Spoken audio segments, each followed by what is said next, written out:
Life is a very busy thing, ain't it? As we age, we gain obligations and priorities that take up a large chunk of our everyday life, be it work, children, bills. Ugh. Either way, it takes time. Anyway, what the hell does this have to do with today's video? Well, everything, in a sense. As a gamer, we get hit especially hard with the life card because games just naturally take up a fuckload of time and dedication to see everything that it has to offer. And if you're someone like me, you're never really focused on one game. You're constantly flip-flopping between 3 or 4, like, minimum. I went into a thought sometime a few weeks ago about my favorite games and noticed that I don't actively play any of my favorite games, despite how much I love them and would kill to play them. Diablo, Dark Cloud for the PS2, Starbound, and Cry of Fear would make up my 4 in order, my top 4 at least, in order from favorite to slightly less. And I'm going to start making videos about my favorite games. Since I did quite a bit on Cry of Fear, today's choice is going to be all about Starbound, of course. Before I talk about what I find so great about the game, I need to first get into the many aspects of the game itself to give you a background of what I'm talking about. So here we go. One of the first things to note here is that despite being an obvious voxel-based survival crafting game clone, look-alike thing, I don't fucking know, it does have a storyline to it though, is what I'm trying to point out. I won't dig into this quite yet, but I'll just say that it's not very intrusive to your gameplay experience if you have no interest in the storyline. You can even skip the intro sequence if you're that impatient. Anyway, like I said, it is a survival crafting game which will commonly be compared to titles like Terraria or Minecraft due to its minimalist voxel-based elements. Now, when I say voxel-based, I'm referring to boxes or cubes. A voxel would even properly describe a single pixel on a bitmap. This is taken straight out of a wiki article, by the way. But I'm not actually referring to the pixel art itself, but rather the environments, as it's very clear that the worlds are made of a series of boxes/cubes, or, in other words, voxels. Good! Now I'm glad that we can understand each other. Back onto the topic at hand, Starbound does share many other similarities despite the game style. Things like mining for ore, creating and upgrading equipment, building houses and structures, crafting things, and of course fighting monsters. Something I particularly look forward to in games because, well, listen, if combat is an essential part of your game, the combat needs to be enjoyable. End of discussion, case in point, drop microphone, bitches. Despite all of the similarities, however, I wouldn't quite call it a Terraria clone, per se.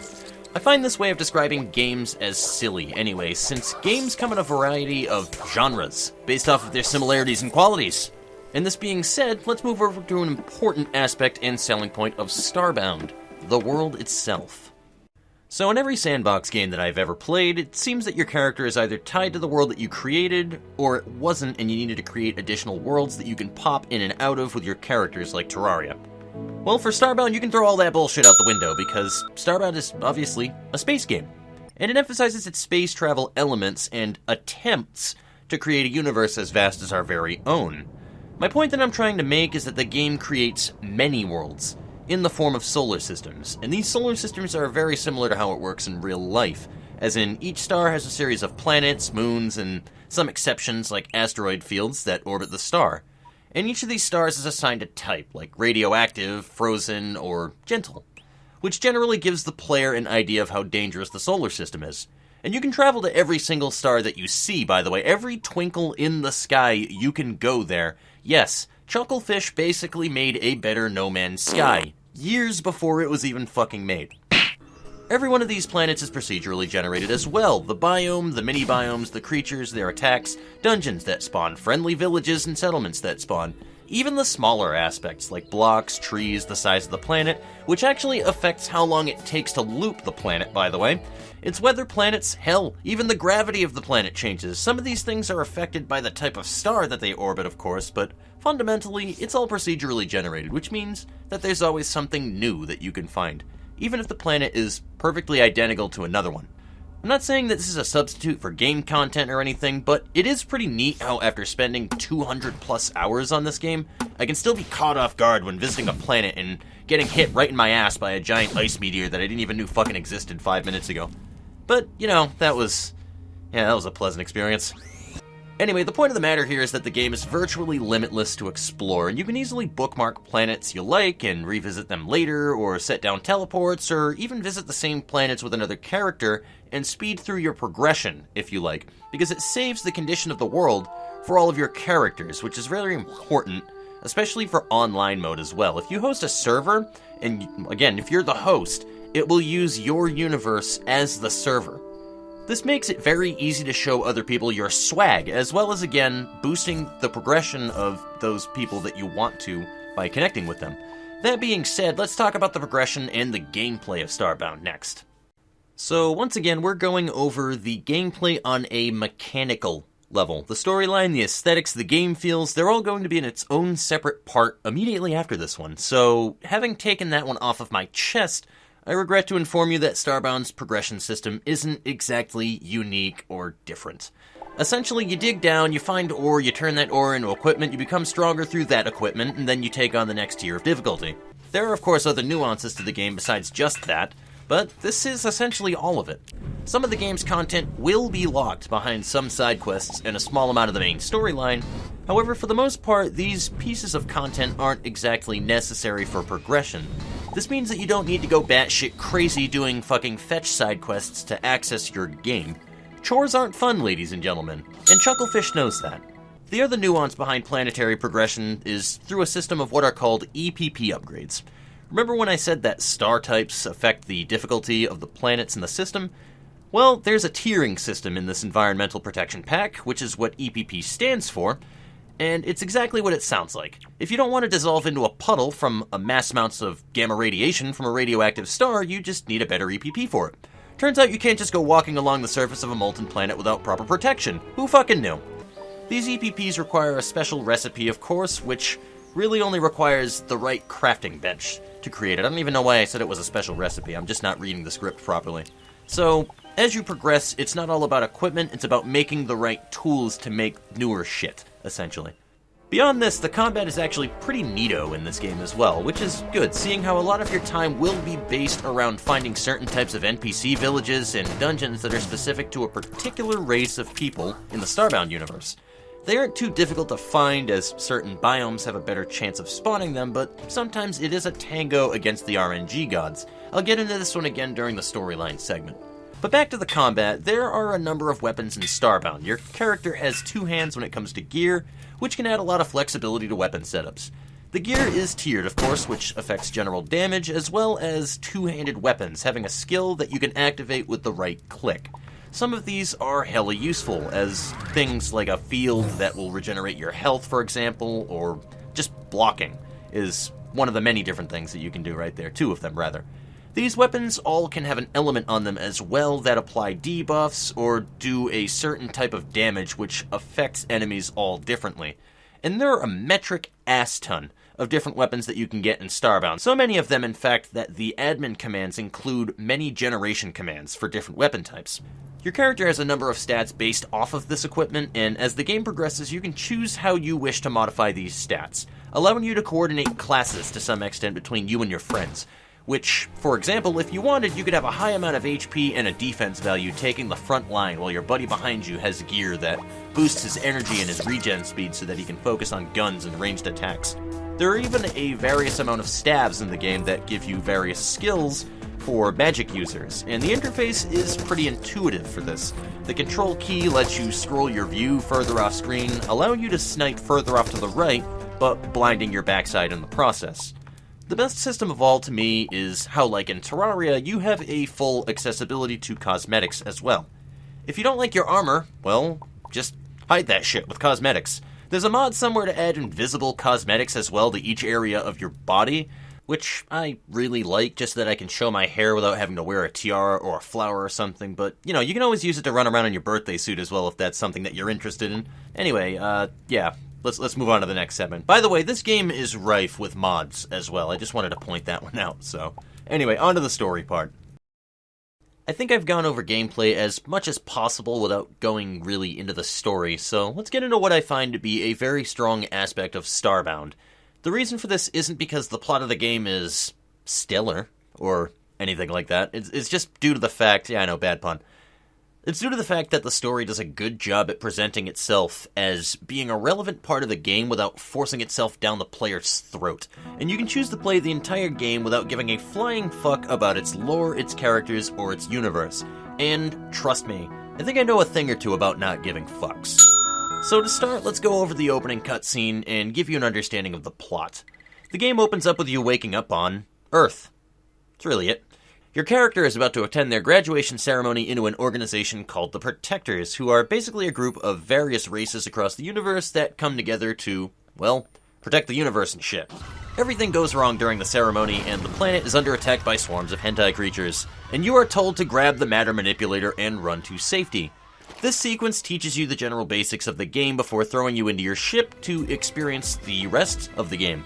The music in this intro sequence, by the way, is excellent. The OST used for Starbound is amazing, so I'm going to go ahead and just pause that for a second to show you.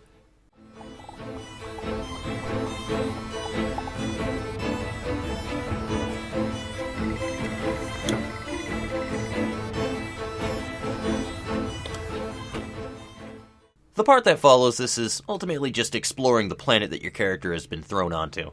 You're free to play the game, mine, chop trees, kill some shit. The choice is yours, really. The world is your oyster. But you need to explore the surface of the planet long enough before you're able to progress further into the story and leave the planet. Eventually, your ship AI will detect an archaic energy source, is what it's described as.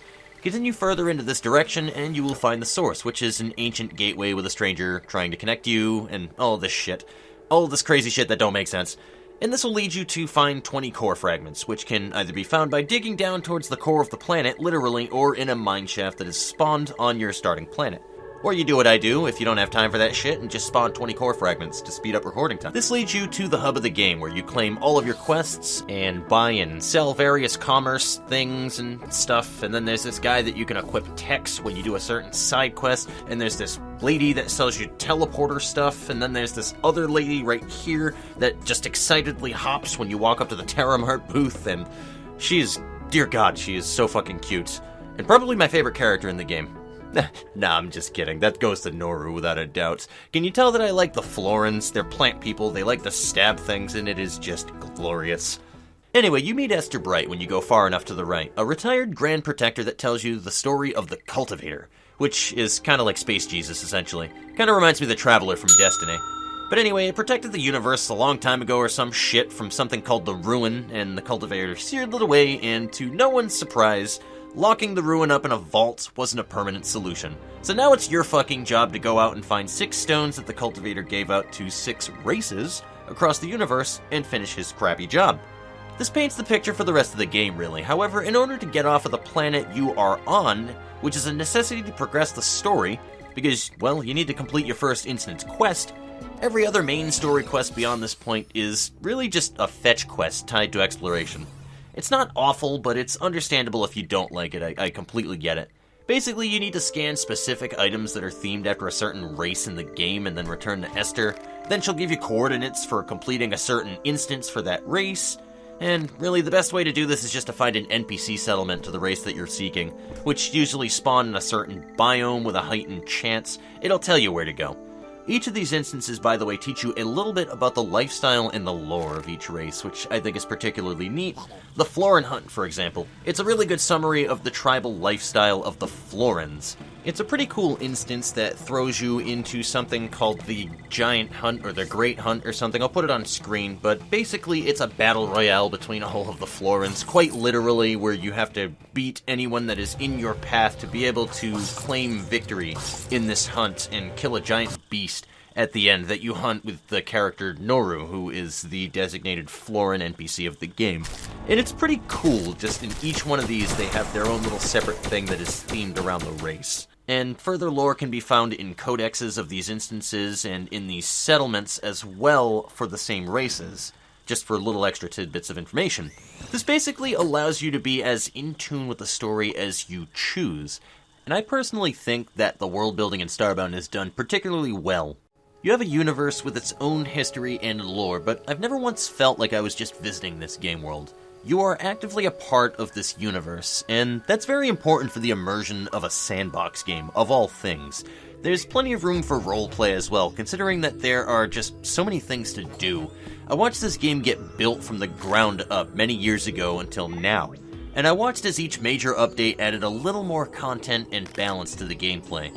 The colonization update, for example, which added the ability to create NPC settlements of your own and collect rent from them. The big combat update that added skills and made combat far more intuitive and flexible and just enjoyable as a whole. The space base update, or whatever the hell that it's called, that added a sort of endgame content to the game that requires a ton of ores and materials like copper and titanium that you kind of stop using later on in the game towards building your own fucking base that orbits a star of your choosing as an active part in the solar system. And if all the vanilla content isn't enough, again, there are many other content mods and slice of life changes that you can download from Steam Workshop as mods, and this game is very flexible to change it.